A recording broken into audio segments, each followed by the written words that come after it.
Well, happy Monday, everybody. Even though when you see this, it's going to be Tuesday, if you watch it on Tuesday. You can tell I have little kids when half of my pencils I use for carpentry have footballs, soccer balls, and stuff like that on them. But anyway, so we were just pretty self-explanatory tonight. That's why there's not a lot of talking in it. Just chipping away on this top plate we've been working on. Hopefully, probably tomorrow night, if everything goes well and the weather holds out, I will probably have that put up tomorrow night, or moved up to the second floor. And what we're going to be doing is, after this one's done, my next step, I want to be setting these two top plates, because until I can get that old tractor going, and I'm just going to wait till it warms up a little bit, because I'm not going to fight it. I mean, spring's just around the corner here.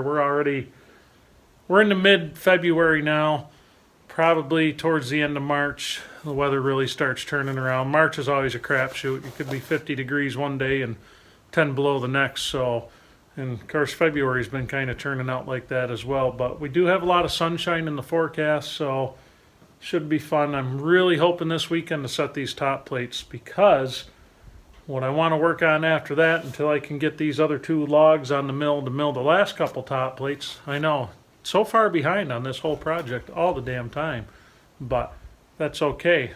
This is what happens when you're doing it part-time. So anyway, got a little bit of a surprise for this weekend if the weather's good for it. So it should be a good one. I'm actually going to be able to do something pretty cool and fulfill a bunch of requests that I've had since I've started this project. And I'm not going to give you any hints, though. That wouldn't be any fun for me. The suspense I'll let the suspense eat at you like it's that important. But anyway, it should be pretty cool if the weather holds out. It's all contingent upon good weather. So pretty soon, before we get into milling again, I've got a bunch of blades I have to take. A buddy of mine has a blade sharpener for band blades. He's about 45 minutes south of me, and he offered to sharpen them for me and said I could bring the camera along. So should be a fun day. He's actually one of our viewers, and I've known him a lot of years, and he's a really good guy. You'll enjoy meeting him. I've been trying to talk him into doing a YouTube channel here a little bit, because he's into some pretty neat stuff. He's into beekeeping, a lot of the homesteading type stuff. We're into a lot of that here also. I haven't shown it as much because this project has been all encompassing. This has been all consuming, I guess is the words I'm looking for. So until this project's done, there's a lot of stuff around here that I'm not going to show until I have this up, because this is the main priority right now.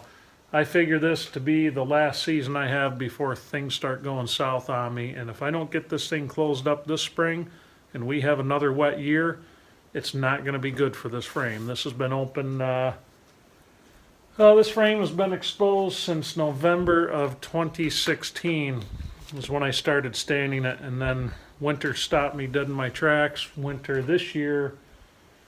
stopped me the first time.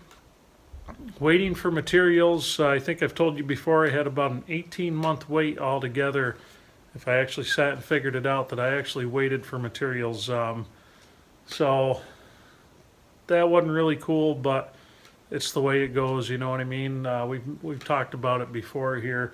So, and that's not saying I didn't have some to work with while I was here. I mean, I had a little bit, but not enough to get. So typically, if you're going to build one of these, and if you've been watching for a while, I've said it before, we're going to get into a little bit redundancy here, but typically you're looking to cut the whole frame at once and stand it at once.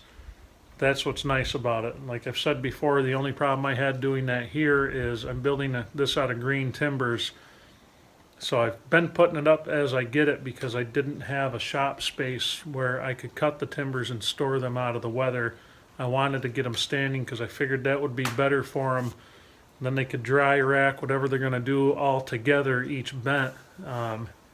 But I got to be honest with you, I'm really impressed with the white pine. I haven't had any movement in this. My joints are as tight as when I put them up.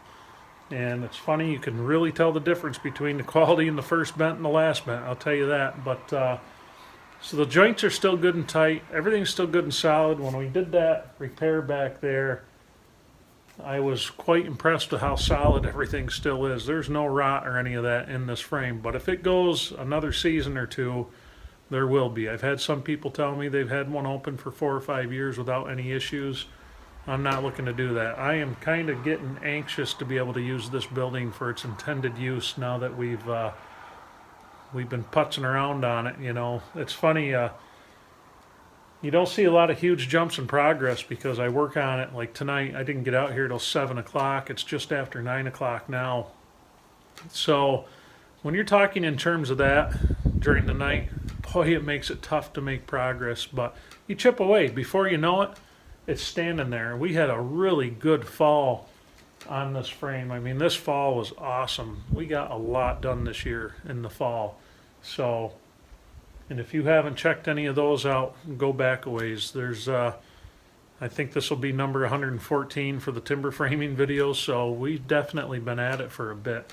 And pretty much now when I work on it, I bring the camera with me because I've gotten into it's second nature now to bring the camera out and run it while I'm doing the work. And I'm getting to a point where doing the camera work and stuff isn't really slowing the project down. Before, you know, when I was new to making the videos and stuff like that, it slowed it down a lot because I was trying to, you know, get the best shots, things like that. And just about every video you've watched has been done with a cell phone. This one's been done with a cell phone.